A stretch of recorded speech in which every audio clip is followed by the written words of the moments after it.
Salut à tous, bienvenue sur ma chaîne, bienvenue dans ma classe. C'est Eric le financier. Je vous invite aujourd'hui à suivre avec moi un cours de mathématiques financières. Et aujourd'hui, le sujet, ça va être les intérêts composés. En attendant, entre-temps, si vous n'êtes pas encore abonné à la chaîne et que vous regardez cette vidéo, je vous suggère de le faire parce que ici, vous allez pouvoir élargir votre champ de connaissances, vous allez savoir beaucoup plus de choses sur la finance d'entreprise. Alors, tout comme je l'avais fait avec l'escompte à intérêt simple, alors je prends un cas afin de vous expliquer vraiment ce que sont les intérêts composés. Après, on va voir les définitions, etc. Maintenant, voyons ce cas-là. Il dit qu'un industriel vient de négocier un taux d'intérêt de 9% capitalisé annuellement pour un placement de 100 000 dans une institution financière pour une période de 3 ans. Donc, on note ici que un industriel va dans une institution financière et place 100 000 $. Et les 100 000 $ sont placés à un taux de 9%. Donc, quand je dis taux d'intérêt, c'est quelque chose que vous êtes habitué avec. Et les 100 000 aussi, c'est le capital placé, c'est-à-dire c'est le capital initial. Et les 9%, c'est le taux d'intérêt nominal, ou du moins taux facial, on appelle ça encore. Maintenant, il y a une chose que l'on n'a pas vue dans les intérêts simples et dans les escomptes à intérêt simple. Donc, c'est le mot capitalisé. Donc, il faut souligner ce mot-là. Et c'est ce qui fait, c'est l'élément fondamental qui fait la différence entre les intérêts simples et les intérêts composés. Parce que dans les intérêts simples, eh bien, il n'y a pas de capitalisation. Mais dans les intérêts composés, il y a ce qu'on appelle la période de capitalisation. Eh bien, on dit ici que les 100 000 $ sont capitalisés annuellement. Eh bien, si on nous dit ici que les 100 000 $ sont capitalisés annuellement, cela voudrait dire que eh bien, chaque année, les 100 000 $ portent des intérêts et que ces intérêts-là vont être ajoutés au capital initial pour porter intérêt et dans une autre cet exercice, c'est-à-dire pour calculer le capital accumulé à la fin de chaque année, qu'est-ce qu'on fait? On a ici le capital au début de chaque année qui est de 100 000. Il y a l'intérêt produit pendant l'année. Donc pour calculer l'intérêt simple, qu'est-ce qu'on fait? On multiplie le capital initial par le taux d'intérêt. C'est ce qui nous donne ici, 9% de 100 000 qui nous donne 9 000. Maintenant, pour calculer la somme finale, on avait vu ça en intérêt simple, on n'a qu'à additionner les intérêts produits durant l'année avec le capital initial. Cela nous donne quoi? Cela nous donne la somme finale, S, pendant l'année. Donc la formule, c'est I est égal à P multiplié par I multiplié par L. Ici, c'est 1 an parce qu'on calcule le capital final pour une année. Donc, pour la deuxième année, qu'est-ce qu'on fait? Vous voyez, on prend le capital final de l'année, de la première année, et on calcule les intérêts sur le capital final de la première année. Alors qu'en intérêt simple, on aurait seulement considéré le capital initial de la première année pour calculer les intérêts pour les 3 ans. Alors que ici, puisque les intérêts sont capitalisés annuellement, c'est-à-dire que le capital porte intérêt chaque année. Chaque année, le capital porte 9% d'intérêt. Et plus encore, c'est qu'on calcule cet intérêt-là sur le capital final de l'année précédente. Donc, c'est ce qui nous donne ici, vous voyez, 109 000 comme capital final de la première année, qui est considéré comme capital initial de la deuxième année. On calcule l'intérêt sur le capital final de la deuxième année. Eh bien, on a 9 810 qui nous donne un autre capital final pour la deuxième année. Et sur le capital final de la deuxième année, on calcule les intérêts de 9% pour la troisième année, ce qui nous donne 129 503. Maintenant, si on était dans les intérêts simples, eh bien, on aurait seulement multiplié les 100 000 par le taux d'intérêt qui est 9% et on avait qu'à multiplier ça par 3 pour nous donner l'intérêt à produire durant les 3 ans. Donc nous allons voir justement si on était dans un cas d'intérêt simple, comment ça allait être. On dit ici que l'intérêt simple produit entre les périodes de capitalisation. C'est-à-dire ici, on a 3 périodes de capitalisation. L'intérêt simple, nous avons ici un cas d'intérêt simple parce qu'on a qu'à multiplier le capital initial par le taux d'intérêt. Donc ça, c'est de l'intérêt simple. L'intérêt simple est produit entre les périodes de capitalisation et l'intérêt simple sur lequel se composera la période suivante. C'est ce que je viens de vous expliquer. Donc, le capital final, eh bien, on calcule avec de ce capital final-là l'intérêt sur l'intérêt de la deuxième année, ainsi de suite. Nous allons voir que si on était dans un cas d'intérêt simple, comment ça allait être. Supposons ici que les sommes qu'il n'y avait pas de période de capitalisation et que les 100 000 avaient été placés à intérêt simple. Eh bien, on nous demande de calculer la valeur définitive. Qu'est-ce qu'on aurait fait?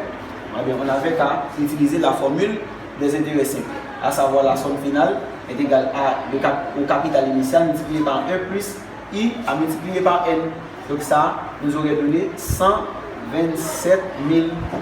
Donc ça c'est si les 100 000 avaient été placés à intérêt simple.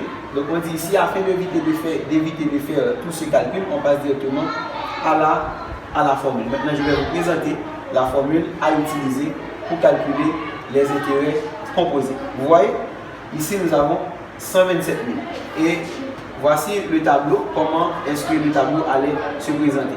Donc, nous avons ici les 100 000 qui est le capital initial. Tout à l'heure, vous avez vu que, eh bien, on avait des chiffres ici et ici. Mais pour les intérêts simples, on a seulement les 100 000.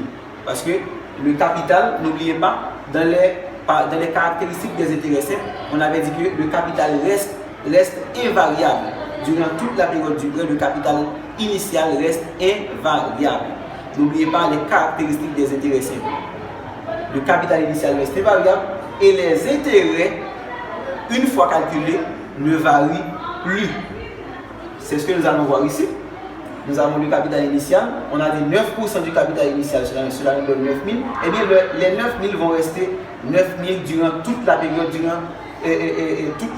prêt. C'est-à-dire, durant les 3 ans, on aurait 9 000. C'est-à-dire, ouais, vous voyez ici, le capital initial ne change par le capital initial, les intérêts ne changent pas. Les intérêts restent fixes durant toute la période parce qu'ici, il n'y a pas de période de capitalisation. Donc, les intérêts sont calculés vraiment pour les 3 ans. Alors que dans le cas des intérêts composés, les intérêts sont calculés en fonction de la période de capitalisation. Donc, c'est l'élément à surveiller. C'est l'élément à surveiller, je répète, c'est l'élément à surveiller la période de capitalisation.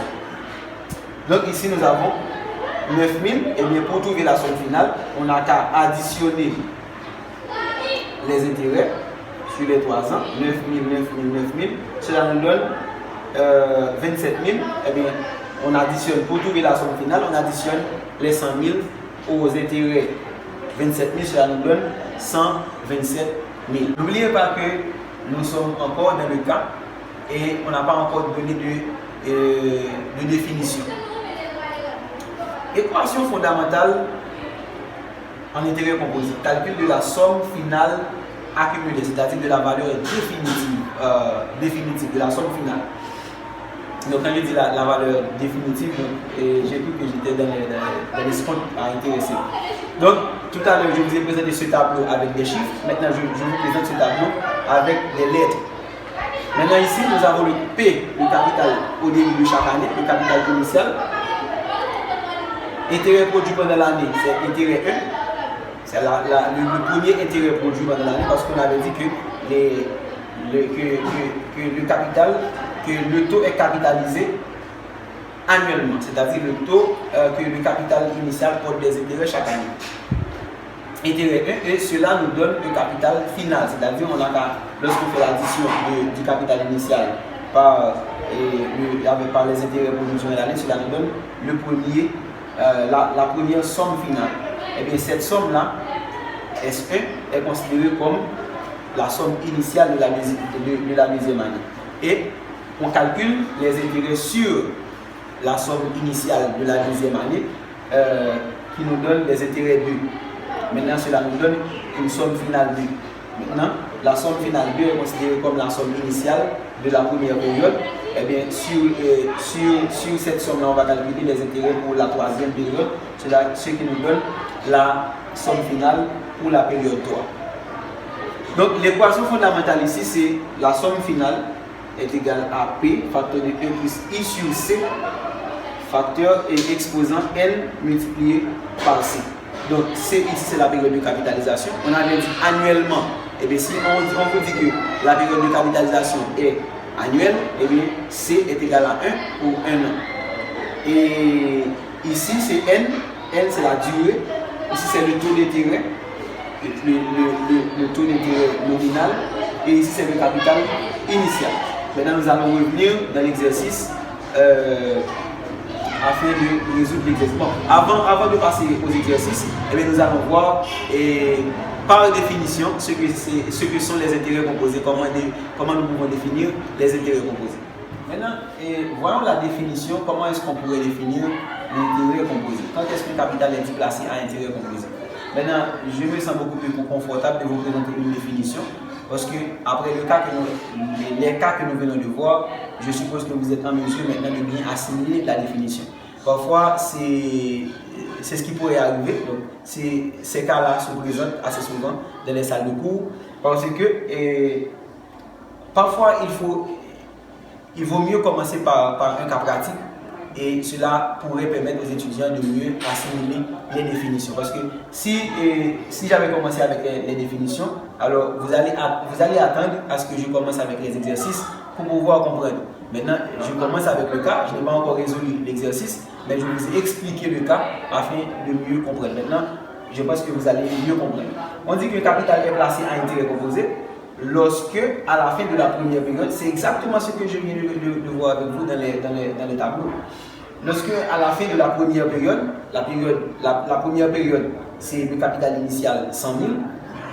À la fin de la première période, l'intérêt simple produit qui était de 9 000, c'est-à-dire 100 000 à multiplier par 9%, qui nous a donné les 9 000, est ajouté au capital de 100 000 pour nous donner 109 000 pour produire de l'intérêt simple sur le nouveau capital. Donc, c'est ce que nous avons vu dans le tableau.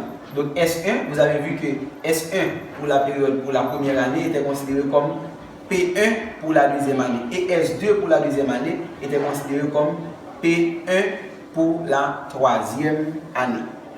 Donc, dans ce cas, c'est exactement dans ce cas-là que l'on dit qu'un intérêt est capitalisé. Donc, le capital final d'une période, je viens de vous expliquer ça, est considéré comme capital initial de la période suivante, ainsi de suite. Et pour moi, dans le cas, lorsque j'étais en train de vous expliquer le cas, de souligner pour moi le mot capitaliser annuellement. Donc, le terme capitalisation. Donc, qu'appelle-t-on par période de capitalisation? On dit que c'est la période sur laquelle est effectué le calcul de l'intérêt. Dans le cas, vous voyez, pour vous expliquer la théorie ici, je retourne à chaque fois dans le cas que nous venons de voir. On dit que dans le cas, on avait dit que les 100 000 que l'industriel avait placé, les 100 000 étaient avec un taux de 9% capitalisés annuellement. C'est-à-dire ici que la période sur laquelle va être calculé les intérêts, donc les intérêts sur les 100 000, sur le capital initial, ces intérêts-là vont être calculés chaque année. On dit que ici, si on dit que 100 000 est capitalisé mensuellement, parce que la période de capitalisation peut varier, donc les intérêts peuvent être capitalisés soit mensuellement, soit annuellement, trimestriellement, semestriellement. Nous allons voir ça tout à l'heure. Qu'est-ce qu'on doit faire? Si on dit que 100 000 est capitalisé, les 100 000 sont capitalisés mensuellement, c'est-à-dire les intérêts sont calculés chaque mois. Donc il faut surveiller ça, il faut surveiller, je vous en prie, surveiller la période de capitalisation. Qu'est-ce qu'on dit avec la période de capitalisation? Est-ce qu'on dit que la capitalisation se fait de manière annuelle, de manière mensuelle, trimestrielle? Donc pour chacune des cas, il y aura une façon de traiter la période de capitalisation et cela aura un impact considérable sur la somme, le calcul de la somme finale. Il faut surveiller la période de capitalisation et l'équation fondamentale c'est ça, c'est S est égal à P par un facteur de 1 plus I sur C. Laisse-moi vous dire que je devrais vous parler de taux équivalent, de taux périodique. Mais je compte faire ça pour vous dans un autre cours. Mais ici, je vais vous dire que on divise I par C, c'est parce que et on doit tenir compte de la période de capitalisation, on doit déterminer le taux périodique. Donc je ne vais pas définir ou bien faire beaucoup plus d'étalage sur le taux périodique. Je préfère vous présenter la formule comme ça. Donc vous allez mémoriser la formule et que lors des exercices, vous allez savoir quoi faire avec. Maintenant, on dit que si C, c'est-à-dire la capitalisation est annuelle, alors C est égal à 1. C'est-à-dire que vous allez dans la formule, et bien vous ajoutez 1. Vous remplacez C par 1.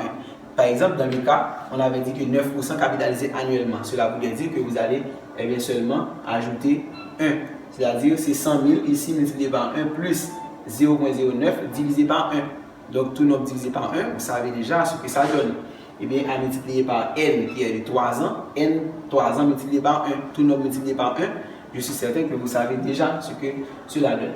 Deuxième cas, si la capitalisation est mensuelle, c'est-à-dire si C est mensuel, alors la somme, voici comment est-ce que l'on doit remplacer C. Donc, si la capitalisation est mensuelle, dans une année, on a 12 mois.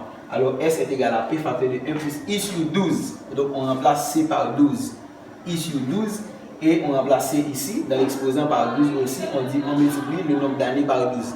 Donc, pour trouver la période de capitalisation. Donc, on multiplie ça N par 12. Donc, si c'est un semestriel, dans une année, il y a 2 semestres. Donc, j'ai fait une erreur ici. Ce n'est pas 6, c'est 2. J'ai fait une erreur ici. Donc, il y a 2 semestres dans une année. C'est-à-dire, une année est composée de 6 mois, 2 semestres. Donc, c'est I divisé par 2 et non 6. Ok, multiplié par N par 2. Et non N multiplié par 6.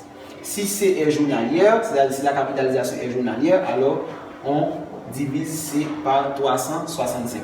Donc, c'est-à-dire ici, si la capitalisation est annuelle, eh bien, les intérêts sont calculés chaque année.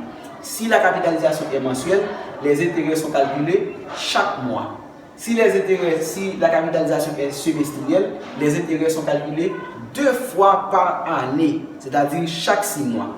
Si C est journalière, c'est-à-dire que la capitalisation, les intérêts sont calculés chaque jour. Dans ce cas, on divise par I par 365, ou du moins 360, et on multiplie par 365. Rappel sur les caractéristiques des intérêts composés. Et les intérêts composés sont caractérisés par ces 3 éléments-là. D'abord, il y a les intérêts qui sont versés à l'échéance. Deuxièmement, il y a le capital qui varie à chaque période de capitalisation. Oui, c'est ce que nous avons vu dans le tableau. Parce que le capital